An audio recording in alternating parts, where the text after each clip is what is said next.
for joining us again. This is episode 2 of. Are we still calling it FanFaction, or is there a new name now? Yeah, no. FanFaction.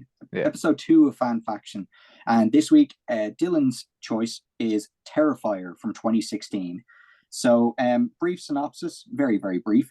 But on a Halloween night, Tara Hayes finds herself as the obsession of a sadistic murderer known as Art the Clown. This will be spoiler filled. So if you haven't watched Terrifier, go and watch it and then come back and listen to us break it down. So Dylan, I guess this has been your pick. If you want to maybe jump in first, what did you think of Terrifier? Yeah, so it was one of those been on the list for a while because I actually follow the actor who plays Art the Clown, David Hawthorne, if I remember correctly, is his name. David Howard Thornton, yeah. Yeah, and it was there. It's one of those that when you're to dive back into the horror genre and this kind of like Shudder level movie that you know is never going to make it to cinema because that means it gets away with a lot more. That's probably the reason why I chose it, because it was just one of those that it had always been on my list, and then I experienced it and I was like, I need other people to see how this is out there. One of the things I really liked about it is the complete and utter lack of story. Oh yeah. And how it kind of knows from the first 5 minutes that it doesn't care. Its one and only point is to terrify in some capacity, and it just runs with that, and that's what I really liked about it. You can have no story once you back up why you have no story, and you can have like loads of story once you back it up. But this is one of those where it's just like there's a particular scene right in the middle of the movie that I hope we all agree on, that when it happened, I was like, what? Well, I think we probably both know what scene you're talking about. I would imagine. It was nuts, man. Yeah, nuts. Ben, what did you think? I thought it was good. Yeah, it reminded me of. It was a great choice. Still, it reminded me of those. I went through a phase about 6-7 years ago watching 80s slasher flicks, except they're not really. This is way more graphic than they are, but it still sort of has that low budget feel to it. That's kind of intentional, and it kind of adds to the whole "don't take this too seriously, it's just a horror movie" kind of vibe to it, Yeah. I think high budget kind of movies at that level of gore can kind of get a bit too like movies like Hostel that are kind of cinematic and they have that level of gore. It's just a bit much and I don't really enjoy it. I enjoy more like low budget, kind of like it's obviously not a real scenario. The sets are kind of low and it adds the whole vibe of it, Yeah. Cool. Art the Clown I think is very good villain. The scene in the diner at the very start where he's just staring at your one, I thought it was hilarious, funny. Yeah. I was like, he was a mime, wasn't he? The actor. David. Yeah. I read that. Mime experience. Yeah, it's an interesting choice whenever they go for. I suppose Michael Myers is the big one that you think about when you think of a villain that doesn't say anything. And it's. And I suppose Art's different because you get to see all his facial expressions and everything that goes with that. But Michael Myers is just the mask. I think this is a better way of doing it. Now that you say it, though, there's a few scenes in this movie where I was like, "Oh my god!" There's not just one. There's a few. There's not just one. Holy shit! But there's one in particular that I think I'll just describe it now. Really, so spoilers. Where after all the carnage, and someone gets ripped from crotch to neck in two, then all of a sudden he comes out wearing a woman's skin. That's what I was, yeah. And it's just like, and he's just kind of like, he's really feeding into it. It reminded me of like a Marilyn Manson, like dope show kind of. But it was just, it's the one scene in the movie that actually made me go, what the actual, like, I don't know. We haven't made a decision if we're going to swear on this or not, but it was like, where I think you even can swear, Dill. It's okay. throughout everything, that was the one thing in the movie where it's a bit like, I've just suddenly become incredibly uncomfortable. I don't Yeah, know why. Um, yeah, he I went full think, Buffalo Bill. yeah, but that's why that was one of the brilliant things about it, I think, where it was just like, this is the point where it knows it's a pretty disgusting horror slasher movie, and it's decided it's just going to keep going. And yeah, that was because I think I texted you after I watched that scene where it was like, my words were exactly, "There's one scene in the middle of this, lads," because it felt like it subverted itself Yeah. in doing that, because he didn't do anything like that throughout the whole thing. Like, No, well, nothing that bad. All the other kills were pretty straightforward. That was the one that was like really, you're like, Jesus, this is yeah. Like, do you know when I was watching it, I still couldn't like. I was still feeling like it sounds really demented, but like I was taking it that I don't think it's ever meant to be taken seriously. Like, I don't think you're ever meant to be truly shocked. I just think it's meant to be like a bit of a laugh. Like, I don't know. And it's maybe I can see some people watching this and going, "Oh God, the person like must hate women or something," or like I to read have that as something like well. that in a movie. But like, Yeah. I never saw it as that. I kind of just saw it as a bit of a joke. Oh, they're just seeing like what they can get away with and what they can do special effects wise. What did you think of it, Shane? We never got your opinion. I really liked it. I did. I don't think it's it's don't get me wrong. It's not a perfect movie by any means. I loved the first half of the movie, and I don't know if you guys agree, but I felt it lost its way after they killed off Tara. And I don't know if that was done for like, because when you start it, you think Tara, and I can't remember what her friend's name is. Is it like Amber or something like that? I can't remember. Oh, can't remember actually. But whatever her name is, anyway, you assume that they're going to be the two girls that the movie is centered around, and Tara is very much the quintessential final girl. And when she gets killed off, it was probably done as like bet you weren't expecting that, but actually it was nearly. I feel like it was to the detriment of the rest of the movie. Because I thought she stole the show. That actress, what's her name? Just give her a shout out, Jenna Cannell. I thought she was brilliant. I thought she was really good.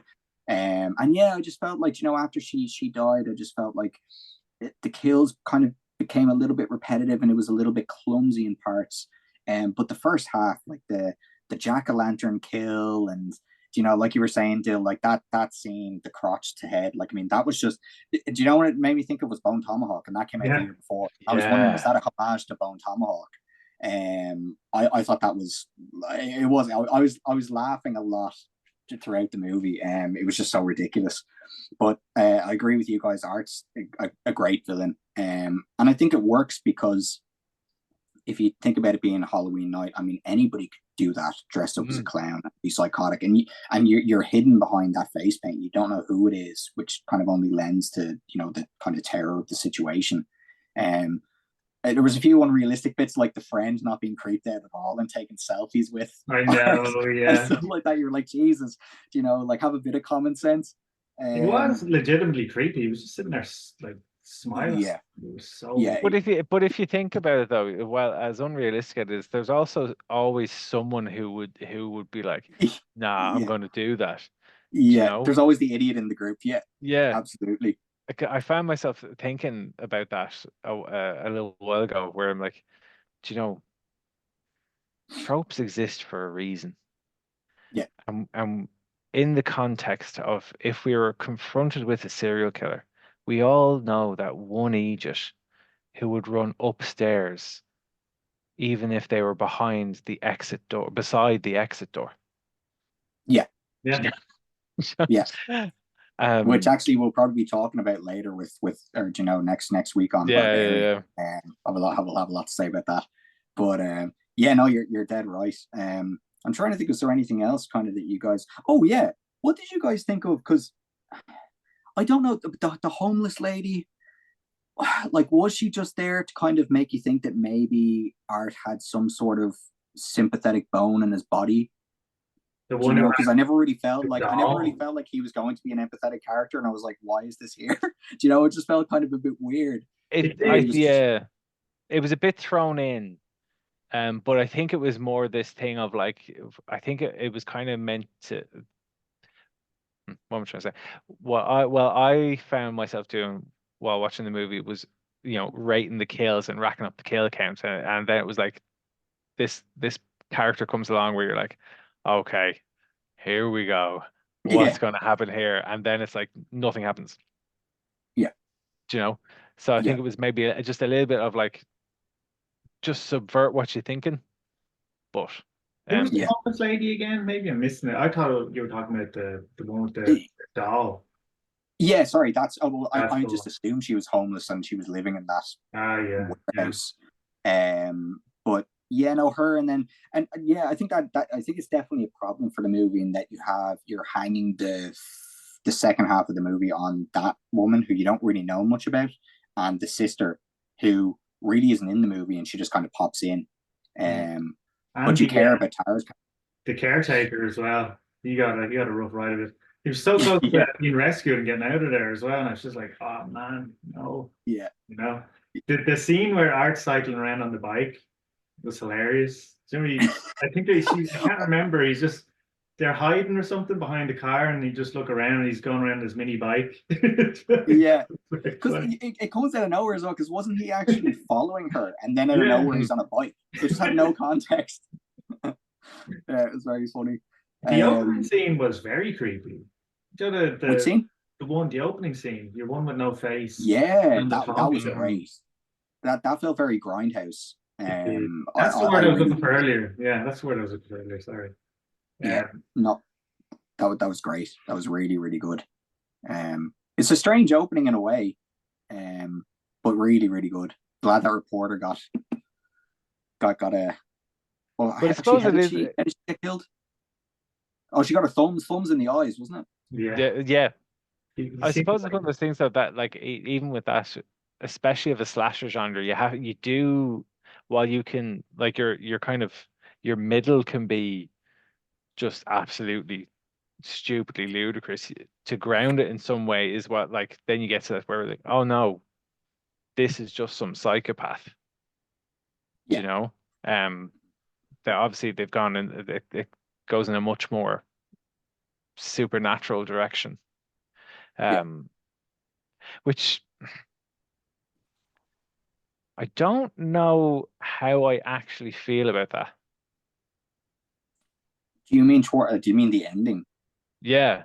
Yeah, I was going to bring that up as well and see what you guys thought of it, because are we meant to just assume that he is immortal or he's not human?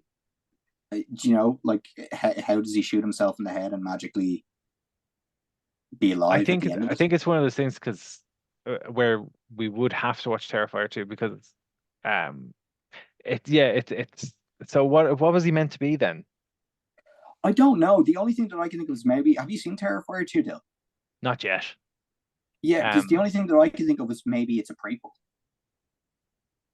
Maybe Terrifier 2 is a prequel, and that way you can get a saying that, I don't know, like you can leave that ambiguous, I guess, the ending, and you can just do a prequel, and you don't have to explain how he survived getting shot in the head. What did you think, Ben? I thought it was. I didn't mind it, to be honest. Like it was kind of a ridiculous movie anyway. So him sitting up in the bed at the end, I was like, it was a good scare, And she did say at the start, one of the actresses said, "I know he's still alive. I saw him," or something. Like it was a little at the start, but like, how did she see him? She wasn't in the room when he sat up in the morgue. So yeah, kind of like a feel the presence. He's still kind of out there vibe. Yeah, you know. There was a bit of a mystery around who the faceless woman was as well. Like I wasn't too sure if it was the sister who survived getting shot in the face 50 times, which one who was, But yeah, it was very disturbing again where she's been wheeled out in the wheelchair. I was like, oh, for God's sake. Yeah. No, it was really, really enjoyable. Like you said, like I definitely want to go see. I definitely want to see Terrifier 2 now and Terrifier 3 when it does eventually. I don't think that's not out until I think the end of this year. Is it doing Terrifier 3? Yeah, because it's Terrifier 3 is a Christmas movie. Ah, Christmas horror. Yeah. There's not enough of those. I'm all for it. That again, that's a low tap genre. Christmas but Horror. yeah, I think it.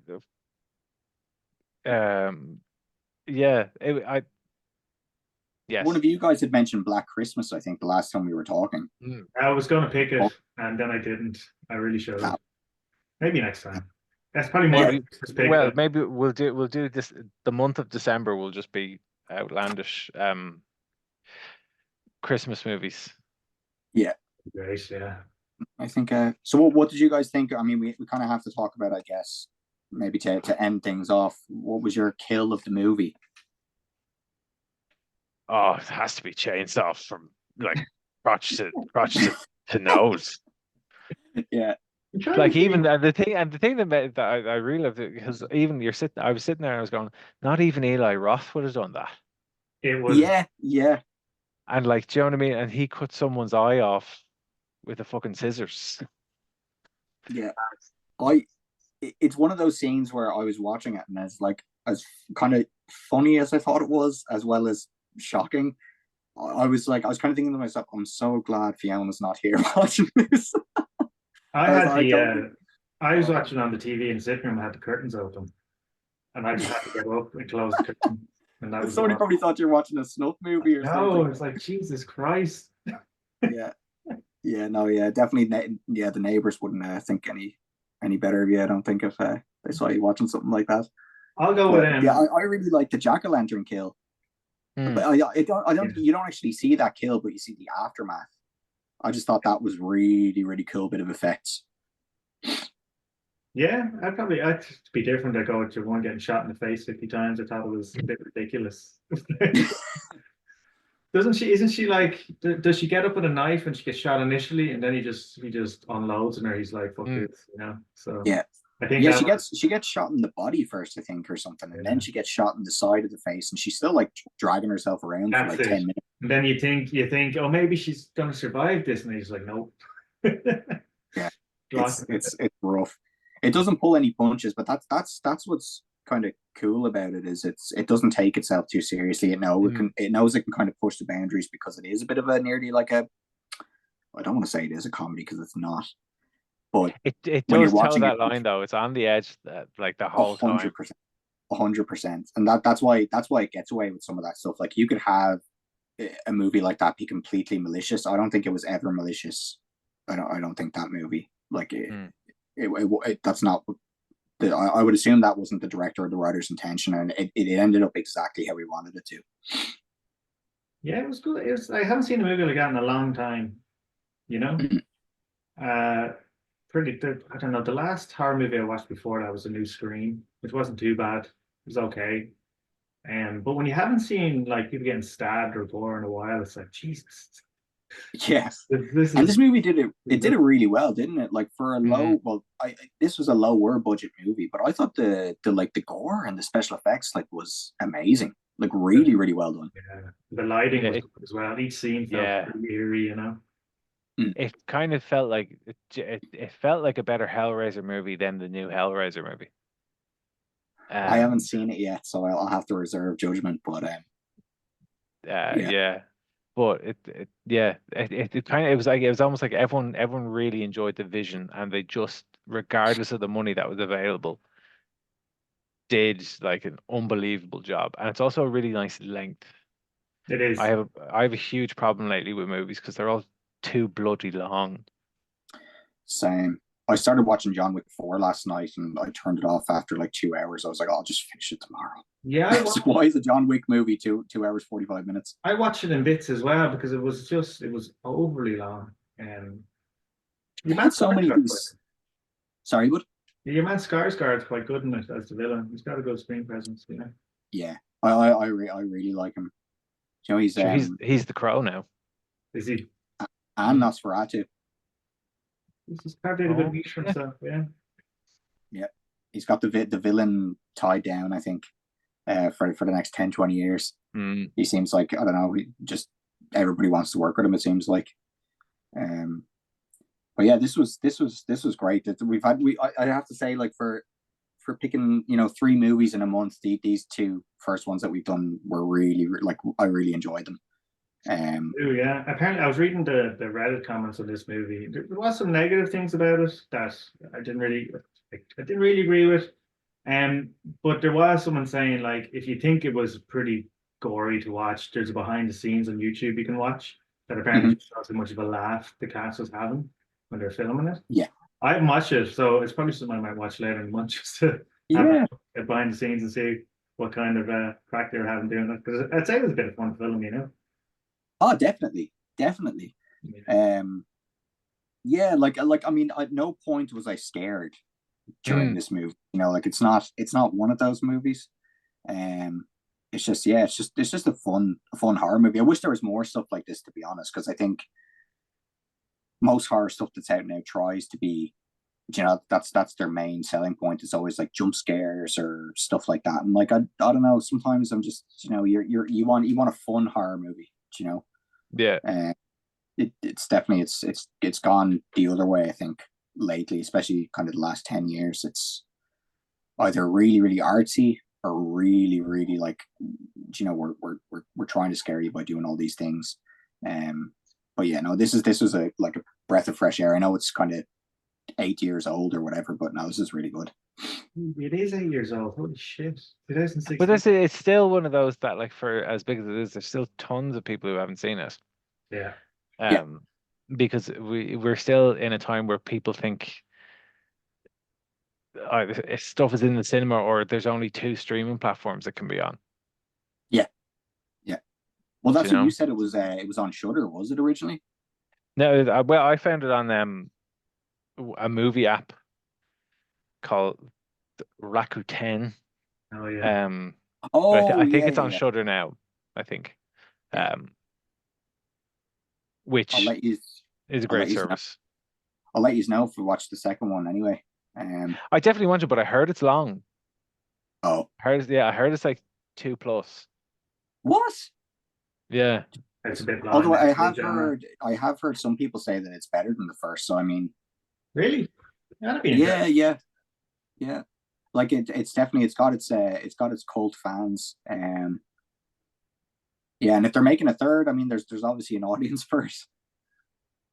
Well, it'd be one of those, like, regardless of time, regardless of how long the second one is, I actually really want to know now how long is Terrifier 2. I will just see, and that will really. Was Terrifier the reason for it? Do you remember there was? It's 2 hours and 20 minutes. Okay, so an hour more. Jesus, if the kills are as insane as the first one, that's going to be a tough watch. 2 hours and 20 minutes of that level of gore. Like 2.5 hours of that madness. If they can stay creative, I'm all for it, because I think that was the thing. Is it was nearly like they blew their whole wad with the chainsaw scene, whereas nearly you know, not halfway through the movie, that should be nearly like at the end. You know, build up kind of slightly, because after you've done that chainsaw kill, like, what are you left with, really? How are you going to top that? Yeah, like there's no kill that really topped that level of gruesomeness from then on. No. You know? It was fucking crazy. It was more disturbing than the Bone Tomahawk one, I thought. The Bone Tomahawk one. I was going to say, what would you prefer, the Bone Tomahawk one or that one as a kill? Definitely the Bone Tomahawk one, just to get it out of the way quicker, you know. She just got hacked in the middle. It's so tense, though. That like, I find Bone Tomahawk is actually a scary movie. That is quite creepy. It's like it's the squelching in Bone Tomahawk that I think where everyone gets a bit like. Yeah. There's a few bits in Bone Tomahawk. The bit where he gets the hot flask stuck in his stomach, I was like, oh my god, I can actually like feel it. when he had it done to him, I was like, that is grim. Yeah. Right, lads, we're at 8 minutes. Well, we're going to do numbers again. We will, actually. Let's do it. Okay. I'm going to give this a solid 4 out of 5 for just being a really stupid good time. Ben? And knowing it is. I'll give it a 3.5 out of 5. I really enjoyed it. Not quite 4, but close. I'm gonna say 3.5 as well. It's just really, really fun movie, and it's not like I didn't enjoy the second half. I still thought it was good, but I think when you have those really good actors in the first half, and you have those amazing kills in the first half, it's going to be so hard to live up to that when you're taking all your main characters out, and yeah, it was still good, and maybe Terrifier 2 actually might make me think more highly of the ending. Maybe they address, the whole, what is Art the Clown? Is he human? Is he immortal? Or, maybe that will kind of feed into 2. So that actually, if I see 2 and then rewatch 1, could end up being a higher score.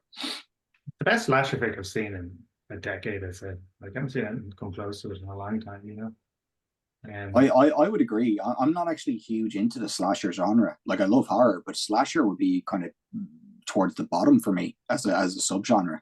Yeah. I would agree. But yeah, it's 4 out of 5. Really good, excellent pick, Dale. Yeah, very good pick. So I'd say will we wrap this one up then, and we'll say then next week then we'll be talking about my pick, which is 2022's Barbarian. Sounds good. Go change your jumper so it looks like it's next week. I have to somehow grow my hair now in the next 10 minutes. All right, I'm gonna end it again. Yeah. Okay. Thanks for listening, whoever's listening out there, and we'll see you soon. Bye, lads.